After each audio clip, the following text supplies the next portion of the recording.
Les laissés pour compte. Eh bien, il s'avère que les Chinois ont créé leur propre concept original, leur propriété intellectuelle. Ils ont inventé un terme appelé les femmes laissées pour compte, left behind women. Du point de vue chinois, une laissée pour compte est toute femme célibataire à la fin de la vingtaine et qui n'a pas encore eu d'enfant. Bien sûr, la Chine est en panique, car sa population chute à un rythme effréné, de l'ordre de 100 millions de personnes par an, et l'on soupçonne fortement que même les chiffres officiels qu'il publie ne sont qu'une fraction de la vérité.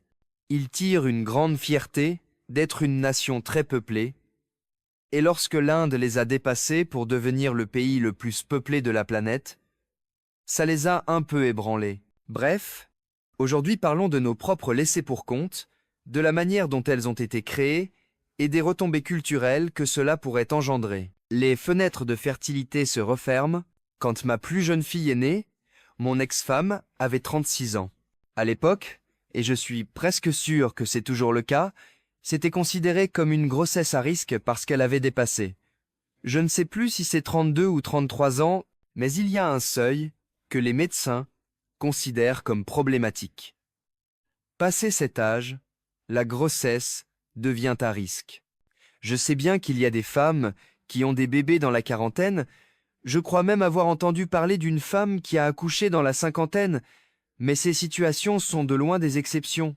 Il faut aussi garder à l'esprit qu'une femme naît avec tout son stock d'ovocytes. En vieillissant, ces ovocytes vieillissent avec elle. Ainsi, lorsqu'une femme prend de l'âge et décide d'avoir des enfants, la probabilité qu'elle rencontre un problème augmente de manière significative, tout comme la probabilité que le bébé, l'enfant, ait lui-même un problème. Je ne pense pas que la plupart des femmes aujourd'hui en aient conscience. Je ne pense pas qu'elles réalisent qu'elles ont une fenêtre de fertilité. Vous savez, elle est la plus ouverte, disons, entre 18 et même 30 ans. Entre 18 et 30 ans, c'est votre meilleure opportunité de tomber enceinte et d'avoir des enfants. Et si vous voulez fonder une famille, cela vous donne aussi la possibilité d'avoir autant de tentatives ou d'enfants que vous le souhaitez. Si vous attendez d'avoir plus de 30 ans pour commencer à planifier votre famille, eh bien, la fenêtre est déjà à moitié fermée. Si vous attendez d'avoir 35 ou 36 ans, la fenêtre se referme vraiment. Vous n'aurez plus beaucoup d'occasions. Et étant donné que la santé physique des gens aujourd'hui est bien pire qu'il y a seulement 40 ou 50 ans, les femmes adoptent un mode de vie masculin. La fertilité est un problème majeur. La simple capacité de tomber enceinte peut être problématique, même pour des personnes relativement en bonne santé. Ce qui s'est passé, en grande partie à cause du féminisme, c'est que les femmes, en masse, décident qu'elles veulent un mode de vie masculin. Elles veulent aller à l'université ou commencer une carrière, et elles veulent être indépendantes des hommes. Elles ne veulent pas dépendre d'un homme. Je le comprends, et je saisis en quelque sorte la logique derrière cela. Cependant, je ne suis pas d'accord sur le fait que la plupart des gens y aient vraiment réfléchi pour savoir si c'est la bonne chose pour eux. Je pense qu'on se laisse emporter par cette vague sociétale de croyances, d'idées et de pensées, sans vraiment se demander ce que l'on veut vraiment dans nos propres vies. On suit simplement le courant, dans cette vie algorithmique, en laissant la société prendre les décisions pour nous. Et je pense que c'est ce qui est arrivé, pas seulement aux hommes, mais aussi aux femmes. Et les femmes en voient les conséquences ici. Et maintenant, alors qu'elles sont de plus en plus nombreuses à sortir de l'université, à obtenir de meilleurs emplois et à gagner plus d'argent, elles trouvent de plus en plus difficile de trouver un homme.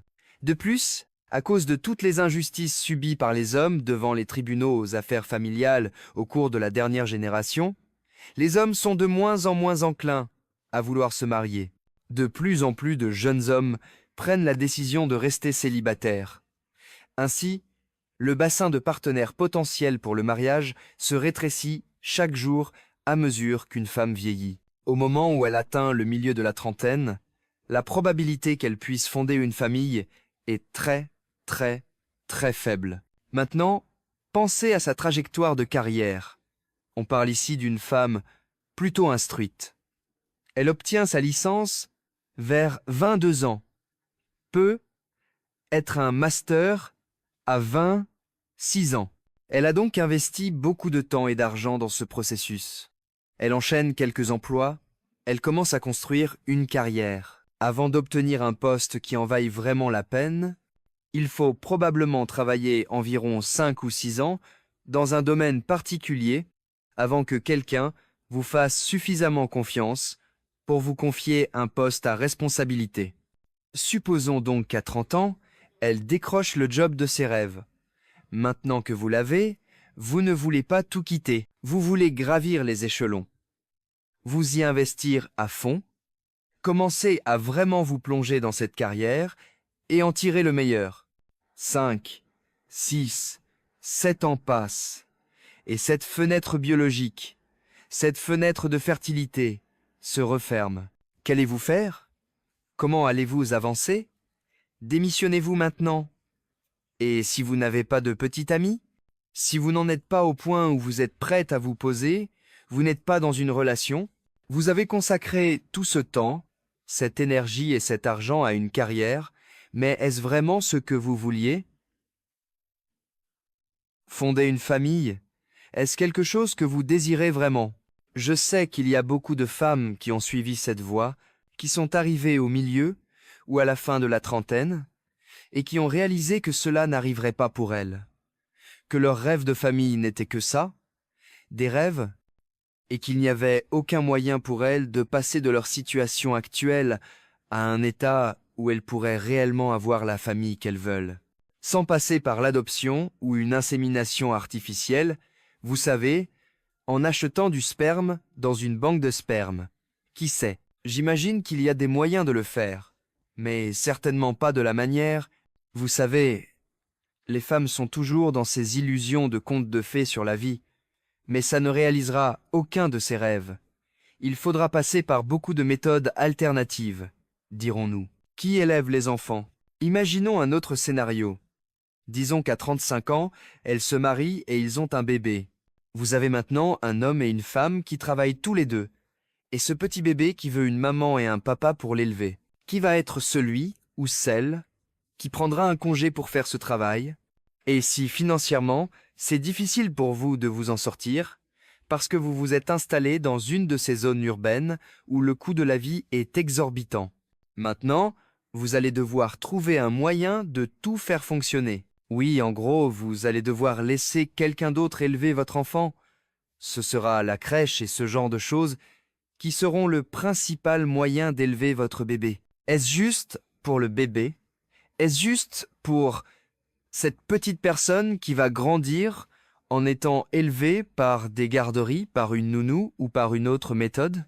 J'ai juste l'impression que les gens ne réfléchissent pas à ces choses et n'assemblent pas les pièces du puzzle pour atteindre l'objectif qu'ils souhaitent quand ils ont l'opportunité de prendre ces décisions. Alors ils attendent, attendent, et ce qui finit par arriver, c'est qu'ils se retrouvent dans une situation où quelqu'un va en payer le prix. Que ce soit la femme qui ne peut pas tomber enceinte, qui ne peut pas avoir de famille, ou la famille qui n'a pas les moyens de s'occuper d'un enfant. Les laissés pour compte trahis par le féminisme, ou, vous savez, c'est juste une de ces situations qui, avec un peu plus de prévoyance et de réflexion programmée, aurait pu être complètement évitée. Il semble donc que nous allons avoir, au moins, une ou deux générations de laissés pour compte. Des femmes qui arrivent au milieu ou à la fin de la trentaine, qui ne sont pas mariées, qui veulent des bébés mais plus personne ne veut avoir de bébé avec elles. Cela va être un problème. Et je pense que c'est le retour de bâton des conséquences imprévues du féminisme pour ces femmes qui ont cru que le féminisme serait une voie à suivre dans leur vie, une voie en laquelle elles pouvaient avoir confiance. Et clairement, ce n'est pas le cas.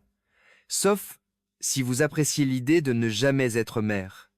Si vous n'avez jamais voulu être mère, alors c'est probablement très bien. Mais si avoir une famille et être maman est quelque chose que vous vouliez faire, et que vous ne l'avez pas priorisé, que vous avez suivi la doctrine féministe, que vous avez obtenu vos diplômes, vos emplois, que vous avez commencé votre carrière, et que vous êtes cette boss lady indépendante, eh bien, j'ai une mauvaise nouvelle pour vous. Il y a un prix à payer pour cela. On ne vit qu'une fois. Et vous devez faire des choix au fur et à mesure. Et décider ce qui est le mieux pour vous. Pas ce que quelqu'un d'autre pense être le mieux pour vous. Les bestioles de la forêt? Ceci est un tout petit barrage de castors. Je n'ai pas encore vu les castors, mais j'ai vu leur ouvrage partout dans cette petite forêt. Je ne veux pas attendre trop longtemps, car il commence à faire nuit, et je pense qu'ils font leur meilleur travail la nuit. Nous allons donc partir d'ici assez vite. Mais juste là, vous pouvez voir. Si vous voyez cet arbre-là, bas, où ils ont rongé l'écorce, et si vous regardez par ici, vous pouvez voir cette petite souche qui ressemble à une pointe sortant du sol. Ça et les deux là, c'est clairement l'œuvre des castors. Il y a des petites pointes comme ça partout ici. C'est là où ils viennent et abattent les arbres. Il y a eu de nombreuses situations où les castors sont sortis du ruisseau et sont allés dans les jardins des gens qui sont adjacents au ruisseau, et ils ont abattu leurs arbres. Ils aiment particulièrement les arbres fruitiers. Imaginez, vous plantez un petit cerisier ou quelque chose dans votre jardin, et vous vous réveillez le matin, et il a disparu. Bref, ma petite forêt est remplie de petites bestioles. Remplie.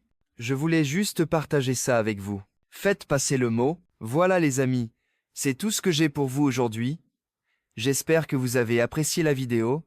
Si c'est le cas, faites-le moi savoir dans les commentaires. Et si vous connaissez quelqu'un qui pourrait en bénéficier, comme si vous avez une petite amie, une sœur qui essaye de décider quoi faire de sa vie, partagez cette vidéo, peut être que ça l'aidera. En tout cas, jusqu'à la prochaine fois, n'oubliez pas de rester en bonne santé et, si vous le pouvez, restez célibataire.